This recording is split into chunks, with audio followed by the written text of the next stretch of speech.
Hello and welcome back to another lecture on the ongoing NPTEL course on advanced plasticity of solid continua.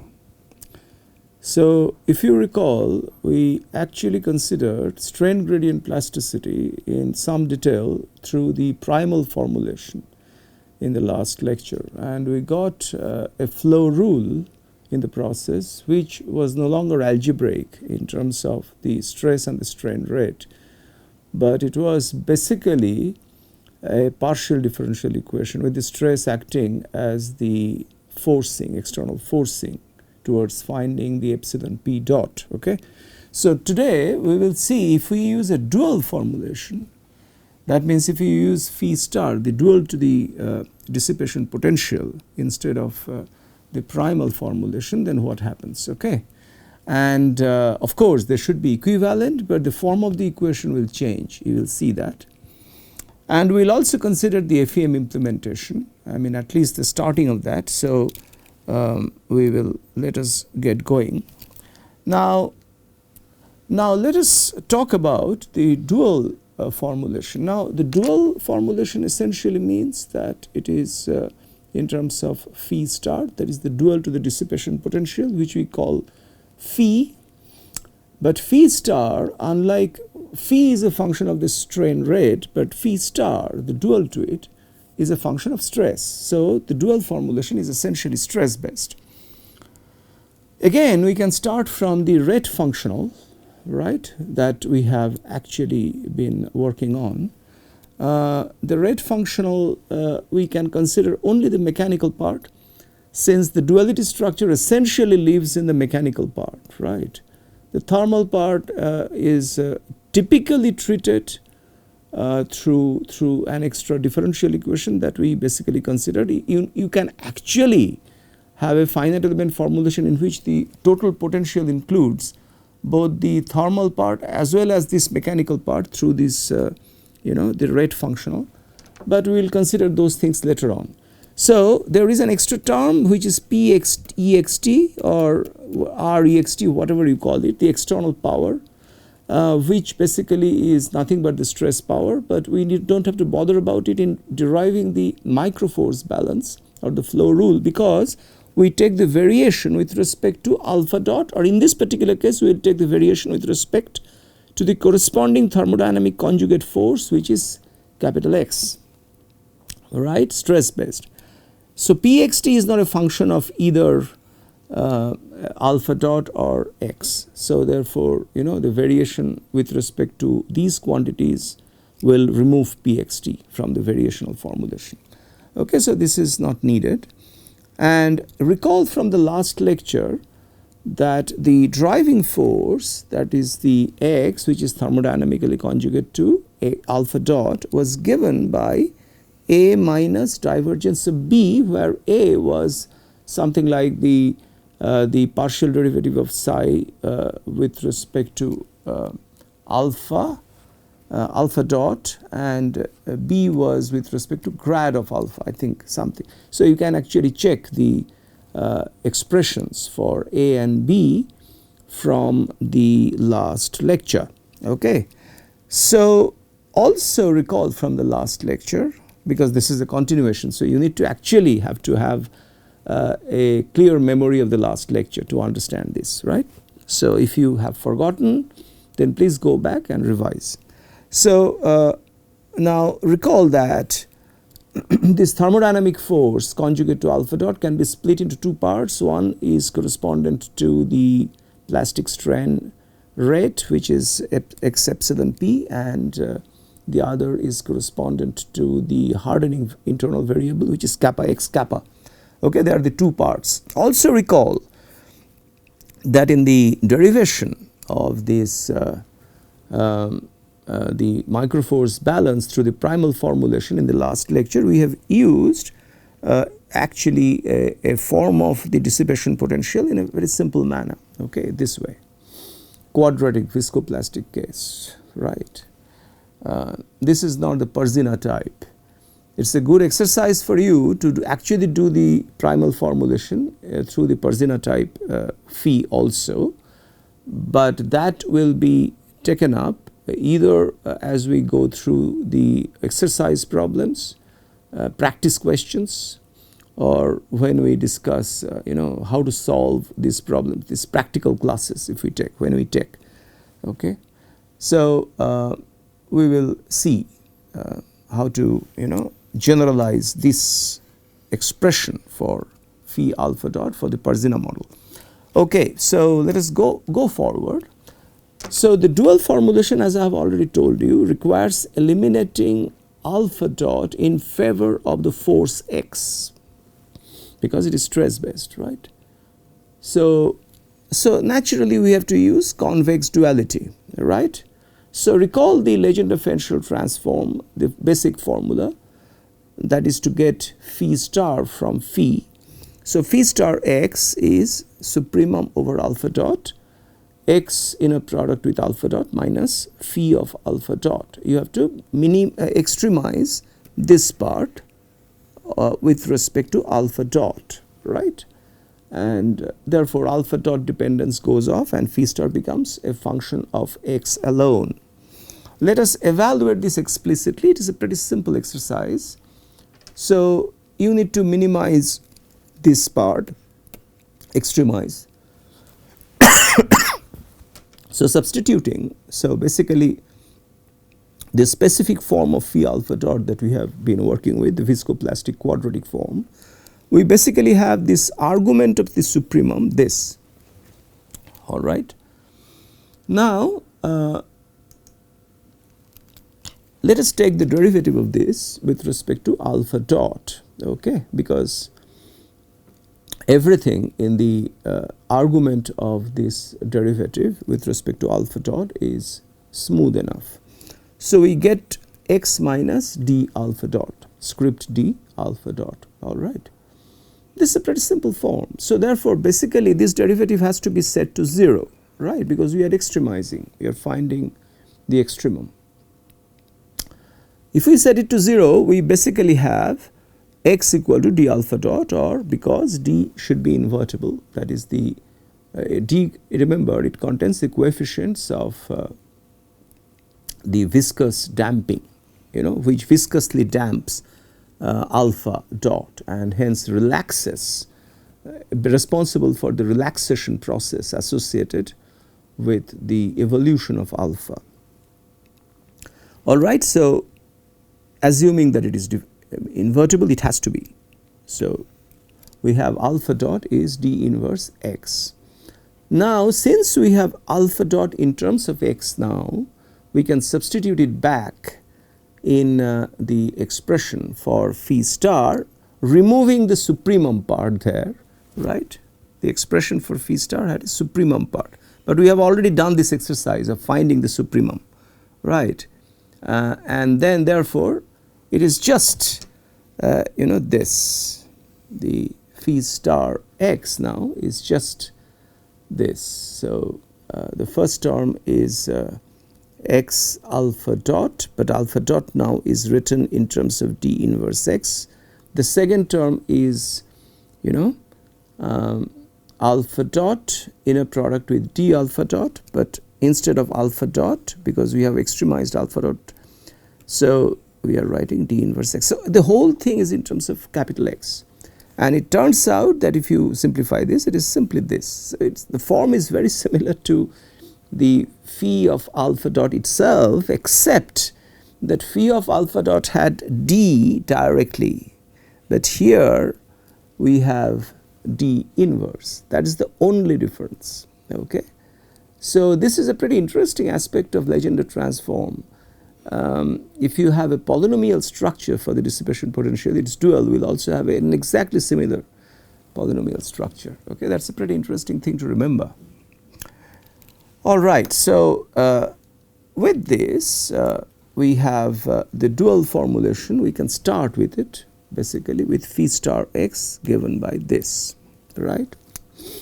Now recall that basically when we find phi star x, we actually extremized, that means we actually maximized supremum, okay. So we took the supremum of this quantity over all alpha dot. Now if we take the negative of this, then we have actually to take the infimum of it, that is the minimum of it, right. So the negative of it is simply this, correct. So but the negative of it, this quantity also, when alpha dot has been found appropriately as the infimum of this whole quantity within this circle, then the negative of it is also equal to minus phi star x, right. So basically what we are trying to do now is to actually, instead of, so far we have been, so basically we can actually take the infimum, right, the minimum. The problem therefore is we can write the R dual as a function of x is in terms of the minus of, because it is, see, basically whenever you write that the rate functional R or R dual, we try to minimize that rate functional. That is the reason why we took in minus, okay. So otherwise we have to maximize. It does not really matter, but just to be consistent. Why does not it matter? Because we always take the first variation. So first variation is quite insensitive to whether it is a minimum or a maximum. It is just an extremization. But to be consistent with the idea of the rate functional being always minimized, we actually take it this way. You understand? I hope you have followed. So the dual to the rate functional now as a function of x will be simply minus of integral of omega phi star x dv, right. As I have already told you, it is written here too up to a sign which is irrelevant for stationarity and taking the first variation. We can equivalently just work with, without just this minus sign, we do not have to bother, because after all we are taking the variation, first variation. So just to work with integral over omega phi star x dv, all right. Now we must actually substitute the expressions for x in terms of the internal variables, because finally I want my microforce balance in terms of the internal variables. What are the internal variables here? Epsilon p and kappa, okay. Kappa is the hardening type internal variable. Assume it to be a scalar for the time being for a simpler exposition, and epsilon p is the plastic strain. You remember also that the conjugate force, thermodynamic force x epsilon p is given as this. So sigma is something like an external force here, and L square is the length scale, and divergence of grad of epsilon p is the second order derivative based information associated with the plastic strain.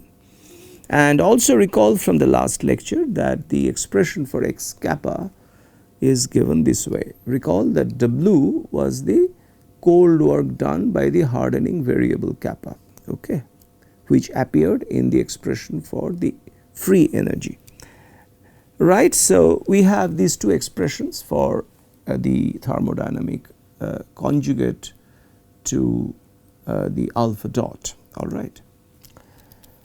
So now since we have already seen from here that x epsilon p and x kappa depend on this and this, which are basically second derivatives, because there is a divergence, there is a gradient, right. Second derivatives with respect to epsilon p and kappa, that is second derivatives with respect to alpha. Alpha contains both epsilon p and kappa. Therefore we can say that in terms of the functional dependence, x depends on alpha, grad alpha, then the second gradient of alpha as well, okay, because of this, and also the external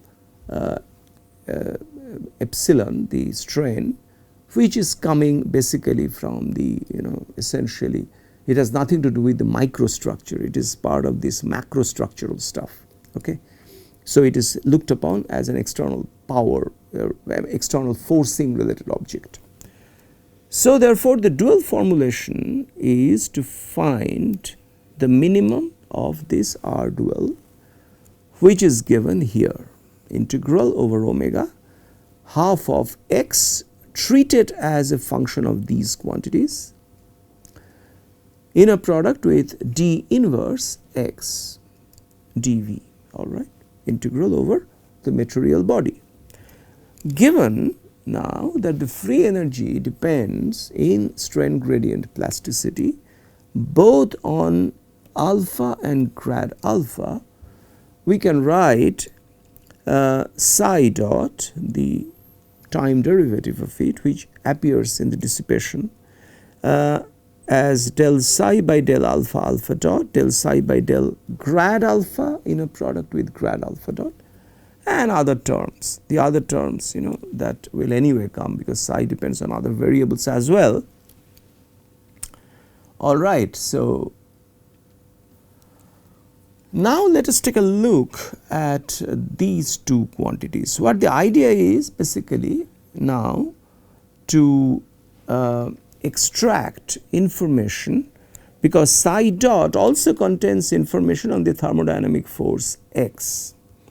To extract information on x, we must remove this gradient sitting here on grad alpha dot and put it as part of this some kind of a divergence on this, right. This term is fine because it is already in terms of alpha dot, so that because we have already postulated that x is thermodynamically conjugate to alpha dot, right. So therefore we must remove any dependence in this expression on grad alpha dot as the multiplier. All right, so in order to do that, we actually take the term here, okay, and apply the, you know, the integration by parts to write this in terms of this minus of divergence of del psi by del grad alpha now in a product with alpha dot. Of course, there will be boundary terms. I am not writing the boundary terms. I am leaving it for you to do the exercise and convince yourself that everything is consistent. Right, so the coefficient of alpha dot, which gives the thermodynamic force x conjugate to alpha dot, together, because you have to take both the terms, right, there is this term as well, all right. So it simply becomes del psi by del alpha minus divergence of del psi by del grad alpha. That is my expression for x, right, and you know, this is exactly what is written here, all right. So far it should have been clear to you what we are doing, right. Now here comes the catch, right. So we are going to minimize this R dual which contains x, and x contains from here already second order derivative with respect to alpha, right, because this is a first order derivative with respect to alpha, this term, right. With divergence it will become second order derivative with respect to alpha, right. So since the rate functional itself contains second order derivative with respect to alpha, its minimization will lead to the Euler-Lagrange equation that will contain double the order of the derivative of alpha.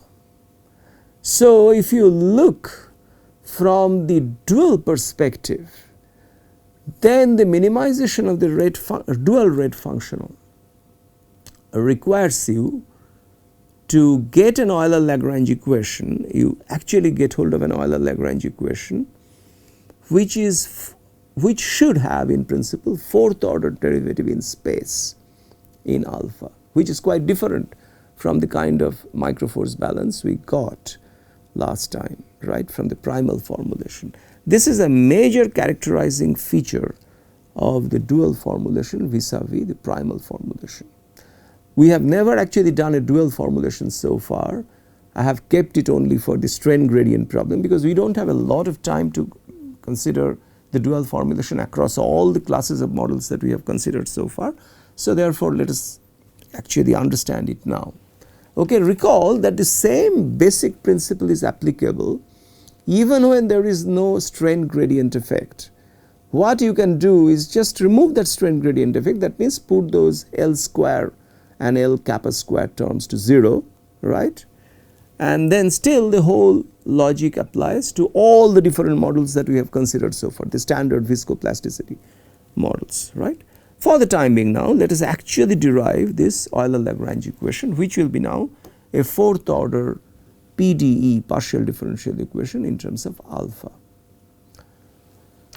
Now, you know that this phi star contains a term like half of x inner product with d inverse x, right. So, call y as d inverse x, right. Now, take the variation with respect to alpha, because finally I want to write now my partial differential equation in terms of alpha, not in terms of x, right. So, therefore, with this taken as the force conjugate to variation of x, right, the variation, this is a virtual variation, remember that, okay. The variation, the virtual variation in our dual will be simply integral over omega y, which is d inverse x, inner product with variation of x dv, right. Hold y fixed even though y contains x, because that is looked upon as a force, you understand, because you have to hold the body fixed at its current configuration, which is the correct equilibrium or steady state configuration, and then do a small virtual variation about that, and that has to happen only in terms of the one of these quantities, okay, either the force or the flux. Here x is considered now as the flux, okay, y is the corresponding force, right. You should understand it carefully. So, the task is to compute the variation of x. So, use the expression for x we already have, which is minus psi alpha plus divergence of psi grad alpha. I mean, it contains both the equations x epsilon p and x kappa, okay. Now, use shorthand, just I mean, because psi alpha is basically del psi by del alpha, okay, and psi grad alpha is del psi by del grad alpha. So, now take the variation, right. So, we need the variation of these, and the divergence is a linear operation on anything which is its argument. So, basically this delta can be taken in, and it is divergence of the variation of psi grad alpha, right. First, let us look at the variation of psi alpha. Let us do it term by term, right. So, variation of psi alpha gives you by chain rule, right. So, assuming that of course psi is sufficiently differentiable smoothly with respect to alpha, otherwise you have to use the notion of these subgradients, which I am not using. It will unnecessarily complicate the things and hinder the understanding. These concepts are already for a first timer difficult. So, assume everything to be smooth, okay. So, this becomes del psi alpha alpha del alpha, which means what is psi alpha alpha? Del square psi by del alpha del square alpha, okay. So, del alpha and then psi alpha del alpha inner product with grad of del alpha. Now, we know, you see, this term is a problematic term. This is fine because this term has del alpha, but this term, which is basically the divergence of or the gradient of del alpha rather, we have to remove that gradient from there, because del alpha is the arbitrary virtual variation. We must free that term, free del alpha from any derivatives, okay. Also recall that the virtual variation of psi grad alpha is simply this, okay, again by chain rule. Again we have a complicated term here, I mean a term that needs further address, okay. So, basically what we need to do is to apply integration by parts on these terms and remove the gradient here and push it to the other factor. So, therefore, you can actually write this entire del x as this way. Now, write this quantity associated with this divergence as cap z. Cap z is written in, oh sorry, not this way, I mean cap z is written this way, okay. This is the term, and cap z is something like this, okay. This is how actually cap z is written. I mean I will show you. Okay, this is what the okay, I will come to that, because we have not yet introduced this. This is what basically cap z. This is, we will call this term as cap z. Okay, this term later on. Let us proceed. So this the virtual variation of this dual rate functional is therefore integral over omega. Instead of del x, virtual variation of x, you put that entire expression, okay, where divergence of cap z is suppressed here. Okay, so divergence of cap z is there. Instead of that I have put some dot dot dot, because the expression is pretty big. So let us consider each term. This term have no difficulty. This term has no difficulty. This term already has the factor del alpha, right. So I don't have to do any work on this. The second term, this term, right, has a grad of del alpha on this. So first what you do, you actually take this, write this as, because this psi, second derivative of psi with respect, the mixed second derivative of psi with respect to alpha and grad del alpha, you put it on the other half, other side, that means as a factor of y with a transposition, which is here. You understand? Okay, and then we now only have grad of del alpha to work with, and then apply the integration by parts. Okay, so now if you apply the integration parts, there will be a change in sign. So this was minus, this becomes plus here, all right.